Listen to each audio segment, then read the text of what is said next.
Hello friends, എല്ലാവർക്കും പുതിയൊരു വീഡിയോയിലേക്ക് സ്വാഗതം. അങ്ങനെ നമ്മൾ കാത്തിരുന്ന ഓണമെല്ലാം കഴിഞ്ഞല്ലോ. എല്ലാവരും ഓണമെല്ലാം നന്നായിട്ട് ആഘോഷിച്ചില്ലേ?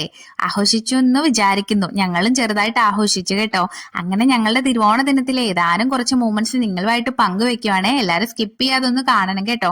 രാവിലെ തന്നെ സദ്യവട്ടങ്ങളെല്ലാം ഇവിടെ ഒരുക്കിക്കൊണ്ടിരിക്കുകയാണ്. മമ്മിയും പപ്പായും അമ്മാമ്മയും അങ്കിളും എല്ലാവരും കൂടി കൊച്ചു വർത്താനം എല്ലാം പറഞ്ഞുകൊണ്ടാണ് ചെയ്തുകൊണ്ടിരിക്കുന്നത്.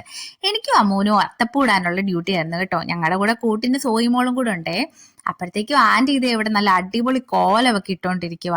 ഓണത്തിന് എന്തിനാവും കോലം എന്നായിരിക്കും നിങ്ങളിപ്പം വിചാരിക്കുന്നല്ലേ? ആന്റിയൊക്കെ ഞങ്ങളുടെ ഫാമിലി ഫ്രണ്ട്സ് ആണേ. അവർ തമിഴ്നാട് ബേസ്ഡാ. അപ്പോഴത്തേക്കും ഓണമൊക്കെ സെലിബ്രേറ്റ് ചെയ്യാൻ വേണ്ടി ഞങ്ങളുടെ അടുത്തേക്ക് വന്നത്. അപ്പൊ ഞങ്ങൾ ആന്റിയുടെ അടുത്ത് നേരത്തെ തന്നെ പറഞ്ഞായിരുന്നു കോലം എന്തായാലും ഇട്ട് തരണമെന്ന്. അങ്ങനെ ആന്റി രാവിലെ എണീറ്റ് കോലമൊക്കെ ഇട്ടോണ്ടിരിക്കുക കേട്ടോ. ആന്റി അത് പെട്ടെന്ന് അത്ര ഇട്ട് കഴിഞ്ഞത്. നമുക്കൊന്നും അങ്ങനെ ഇടാൻ പറ്റത്തില്ലോ. ഞങ്ങൾ അങ്ങനെ എന്ത് ഡിസൈൻ ഇടണം എന്ന് ഇങ്ങനെ പ്ലാൻ ചെയ്തോണ്ടിരിക്കുക. അപ്പോഴത്തേക്കും ആന്റി ഓടി വന്നിട്ട് ഇതേണ്ട ഞങ്ങൾക്ക് പെട്ടെന്ന് ഡിസൈനും ഇട്ടിരുന്നു. ഞങ്ങൾ പൂക്കളെല്ലാം വേഗം ഫില്ല് ചെയ്തിട്ട് കേട്ടോ. ഇതായിരുന്നു ഞങ്ങളുടെ അത്തപ്പൂക്കളവേ. അത്തപ്പൂ എങ്ങനെ ഉണ്ടായിരുന്നെന്ന് കമന്റ് ചെയ്യണേ. അതെല്ലാം കഴിഞ്ഞപ്പോഴത്തേക്കും സദ്യകളെല്ലാം റെഡിയായി, അത്തപ്പൂ എല്ലാം റെഡിയായി. പിന്നെ അടുത്തത് എന്താ, എല്ലാവർക്കും റെഡി ആവാൻ പോകണമല്ലോ. അങ്ങനെ എല്ലാവരും റെഡി ആയിക്കൊണ്ടിരിക്കുക. ഈ സമയത്തെ റെഡി ആയി കഴിഞ്ഞു കഴിഞ്ഞാൽ പിന്നെ എന്തുവാ, നമുക്ക് സദ്യ കഴിക്കണം. അങ്ങനെ കുറെ പരിപാടീസ് ഒക്കെ ഉണ്ടല്ലോ. അതുകൊണ്ട് എല്ലാവരും വേഗം പോയി റെഡി എല്ലാം ആകുന്ന തിരക്കിലായിരുന്നേ. അതുകൊണ്ടാണ് ആരും ഇപ്പൊ കാണാത്തത്. അത് കഴിഞ്ഞ് എല്ലാവരും നല്ല റെഡിയായി സുന്ദരിയും സുന്ദരന്മാരുമായിട്ട് വന്നു കേട്ടോ.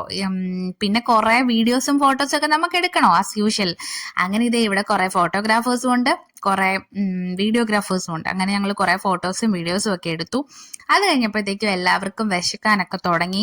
അതിന് നമ്മൾ ഫുഡ് കഴിക്കാൻ വേണ്ടിയിട്ട് പോയി. സദ്യയാണല്ലോ മെയിനും. അങ്ങനെ എല്ലാവരും കൂടെ ഒന്നിച്ചിരുന്ന് സന്തോഷത്തോടെ സദ്യ എല്ലാം കഴിച്ചു. നല്ലൊരു ഓണമായിരുന്നു കേട്ടോ. കാരണം അത്യാവശ്യം നമ്മുടെ റിലേറ്റീവ്സും എല്ലാവരും തന്നെ വന്നിട്ടുണ്ടായിരുന്നു. അപ്പം വീഡിയോ ഒക്കെ ഇഷ്ടമായെങ്കിൽ എല്ലാവരും ഒന്ന് സബ്സ്ക്രൈബ് ചെയ്യണേ. അപ്പൊ അടുത്ത